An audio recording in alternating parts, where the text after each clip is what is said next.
खुलुमबाय लोगोफोर, आंनि गोदान भिडिअ नायलांदो। आङो मोननैसो टपिकनि सायाव लाना फैदों आरोना। नुबाय लोगोफोर, आजिखालिनि मानसिफ्रा माबायदि बोरायबाबो बुरिबाबो रमान्टिकनि फारसे साननो गोरों जायो। बुंथाव जाला आरोना लोगोफोर।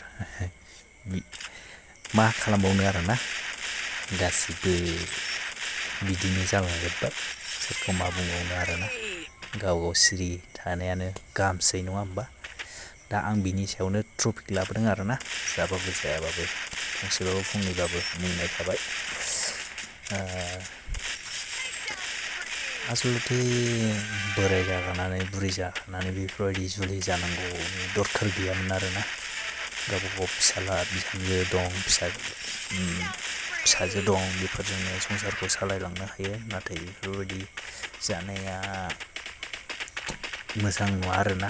इयुन जोलैखौ फोरोंलांनाय बायदि जायो। जाहाथे फिसाइ गैयाबाबो नोङो फिसा फिसौफोरजों संसारखौ जानो हायो। बेफोरबायदि जानाया समाजाव गनायथाव नङा आरोना। सासे बोरायनानै सासे बुरैनानै बेफोरबायदि फोरोङोबा इयुन जोलैयाबो थिग बेबायदिनो जालांबावगोन उननि बाराव। ओंखायनो आं बिदिखौ मोजां मोनाखै आरोना। बेबायदि हाबा होनाय मानाय, बोरायबा बुरैबा हाबा जानाय, बेफोरबायदिया थिग नङा आरोना। लोगोफोर, बिदिबा बाय बाय। दिनैनि भिडिअ'आ एसेनोसै। गोजोन्थों, बाय।